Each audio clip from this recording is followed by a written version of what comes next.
Back with another N.y.a show. This will be, let me make sure I'm on my numbers right. N.y.a show 119. Welcome back to N.y.a show 119. Appreciate the continued support of the show. Always good to be back with another show. Appreciate y'all for tuning in to everything, shorts, everything that goes on with the channel. Let me be sure to tell y'all I didn't do a video last week. So last week was Memorial Day weekend. So I hope everybody did that thing Memorial Day. We had the barbecue out there. It was my wife's birthday weekend. So it was a lot going on. The performance that I talked about on my last show, the performance went amazing. She did an amazing job. That was a full-blown thing. We truly enjoyed ourselves. My son was in there. And I had him in the holster. Said my boy kicked it for 4 hours. It was like no baby was in the theater. You hear what I'm saying? So that was real dope. That was real cool. Then followed it up that Sunday. Everything went right that Sunday after he came to my grandmother's church with me on Sunday. I was at my grandmother's church, and then on her that Saturday we went out to eat. We went out to eat, and I don't know. It had to be something in the goddamn. No, my bad. Monday. Memorial Day, we went out to eat, and it must have been something in the food, baby, because that shit, man, stomach didn't get right till about Thursday. This past Thursday, I was good after something that happened whole last weekend. So, but at the end of the day, my wife truly enjoyed herself. Then we had a barbecue later on that evening. Truly a top line, but I want to make sure I time stamp that on what I did last weekend on Memorial Day weekend. Y'all be sure that you drop what you did as well as we continue to go over a couple of stories, man. Be sure that you always support that the short film W3 Film did presented award-winning short film at that. Let me see if the screen to get right. Yeah, award-winning short film at that. Spirit Arrested, that's here for you on YouTube. Please be sure that you like, share, subscribe, and comment on that, as well as How Mothers Balance Life in the Pursuit of Dreams. An interview with actress Breyonna and Terms by Ajay, Tambe, available on Spotify. Please be sure that you do those things. Remember, the last episode was about the actor Jonathan Joss, who lost his life with an altercation with his neighbor when just in April he lost his house and the dogs. Now life is gone, boy. Life come at you fast, man. That's why when some crazy stuff or bad stuff be happening sometimes, like, bro, you better stop and pray and really just pause in that moment. Because if only looking at it at this man's life from that perspective, come April, my whole life pauses. I have to take a real deep look at what just happened in my life. Pauses it. Because little did I know, little over a month later, the whole thing cut off. So please be sure that you guys check out that show and make sure you like, share, subscribe, all of those good things. Now, let's go over to Nigeria, where more than 700 people are believed to have lost their life in the devastating floods out there. This is a BBC story that came out. Official told after they saying about after a flood that hit the Nigerian town of Makwa on Thursday has risen to more than 200. The death toll. Another 500 are still missing in the town in the central Niger state. However, local official Musa Kimboku told the BBC that the rescue efforts had ceased because authorities no longer believed anyone could still be found alive. So imagine you out there and I could be found alive, but these niggas said, we don't think nobody else is out there. The flood, said to be the worst in the area for 60 years, swept through the Mokwa districts of Tifin, Maza, and Angunwan, Sawa after torrential rains. In an effort to prevent disease in the area, authorities will soon start to dig out corpses buried underground. Mokwa's district head, Muhammadu Aliyu said. So here we are, just to start the efforts of digging out bodies that will then probably be put in mass graves. You know what I'm saying? May still be put in mass graves because you're dealing with areas that already deal with disease. And here we can't leave bodies in water, dead bodies in water, and expect bad things not to happen. Recounting scenes of the catastrophe, local residents told the BBC that they saw their homes and family members get washed away. One man, Adamu Yusuf, God bless the dead, lost his wife and newborn baby, y'all. I'm seeing here my newborn baby is behind me, sleep right now in the comfort of a home in the United States of America. You know what I'm saying? These are people who don't get that much love and attention around the world. And his wife and his baby is gone. So I thank God every day for what I got. You know what I'm saying? Because his family is out of here. You know what I'm saying? I watched helplessly as water washed away my family. I survived because I could swim, he told the BBC.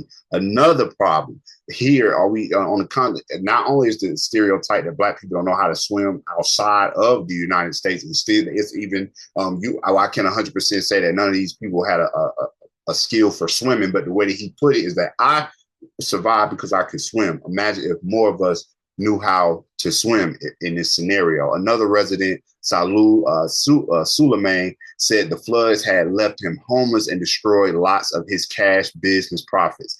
I lost at least $1,500 to the floods. It was the proceeds from the sale of my farm produce the previous day. I contemplated going back into the room to get it, but the pressure of the water scared me. Some local residents said that the flood was so devastating because a nearby dam had burst. However, the authorities have not confirmed this. They ain't never confirmed the stuff that the people be saying. District head Mr. Aliyu said some bodies were unrecoverable because they had gone through the river Niger. So that's even more painful. On Sunday, the National Emergency Management Agency announced it had started the process of providing relief packages to people affected. The agency added in a post on Facebook that the roads and bridges were also and bridges were also affected by the flood, which has had a knock-on effect on the local economy and traffic. I can bet floods are not uncommon during the rainy season, which lasts from April until October. So this type of unfortunate scenario is just me talking, because it can happen again just like that. In 2024, Nigeria experienced flooding with heavy rain, which caused deaths and drove people from their homes. There was also severe flooding in 2022 when more than 600 people died and 1.3 million were displaced. So tell me what true state-of-the-art dams that they made after 2022 or after 2024. You know, where does money come from, or how is this able to happen? Which I think would be something that will really help. They said the dam broke, you know what I'm saying? That happened here in the United States of America too, and all across the world, but we need to put some efforts towards that. This is March of 2024, and this was the 31st of 2025. That whole area right there, I guess that was full of homes and places, is under.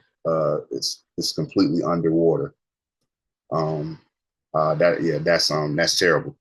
This is a story out of Nigeria. You know, I'm hoping that this gets some more attention so we get some more aid and things out there. But like they'll say, hey, bro, we don't give a fuck what's going on over there, boy.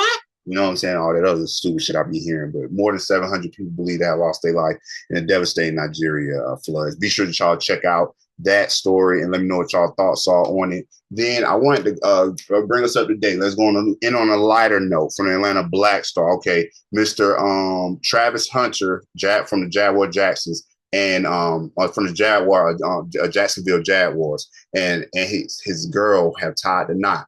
Leanna Lanine on Memorial Day weekend. So there's a lot of chatter about this man and his relationship. Even before they got married, they seen signs of just her past. Of course, you can't have a past, you know, in this world today. Can't nobody have a past. Everybody got to just be clean cut. You know what I'm saying? Because if you got any type of past, and the media found out about it, it's like dumper, bro, dirty bitch, you know, like all that extra shit. So they was on his ass just about how it looks, at how the relationship was going. When I say that, most of us, if we were under the scope and our relationship had cameras in our face all the time, what would they say about you and your girl? Or what would the media say about you and your wife? You know what I'm saying? Like, what would they say about you as well if you were just to be put under that same spotlight? So the topic of conversation has been, while they're getting married, they were at their wedding. My boy, they came in the room, hit the dance floor, and it looked like he was ready to go in for the kissy wissy. And it was as if she didn't, well, you know, he gets kissed, you know, so it really is not a story. Obviously, he gets kissed. We seeing the kiss right there. But they said, oh, it was a little awkward just seeing him go in for the kiss, and it's like, oh no. And I've always said, if you out somewhere in public and your lady trying to sit on your lap, or your husband trying to do something for you, stay in place. You might use it, just stay in place, because those people who already don't want to see you happy at all, or just want something to talk about, as soon as they see any type of thing that doesn't look like y'all are happy, or things are going the way that they believe a relationship should go, then all of a sudden you the topic of conversation over like a one moment, reflection of your relationship.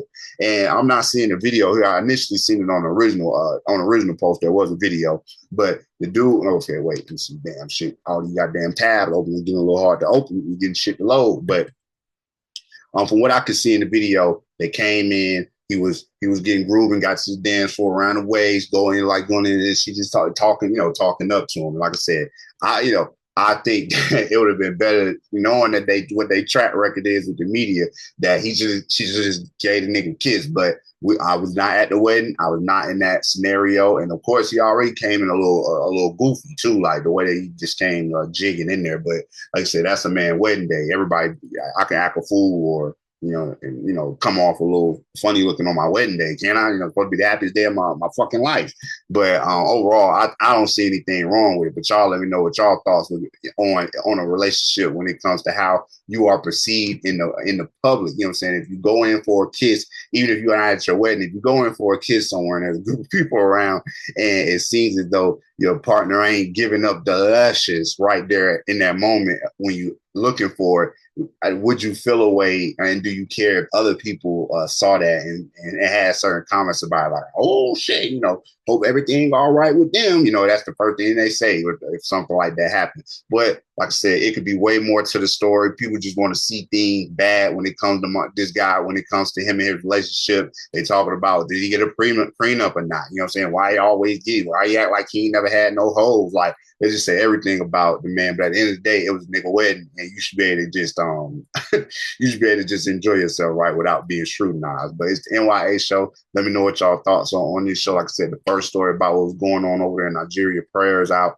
to everyone who families that have been affected by what happened over there. All those people have been displaced, and a lot of people to be believed to be gone from this world. And of course, this story here about, that she will not kiss him. But obviously, I just showed y'all a picture of her kissing him. Travis Hunter's wife gets more side eyes as fans notice her dodging his affection. It's the N.y.a show. I'll be right back with another show. I appreciate the continued support. And like I said, please be sure that you see my last story that I did on the actor from King of the Hill taken out by his neighbors, the N.y.a show.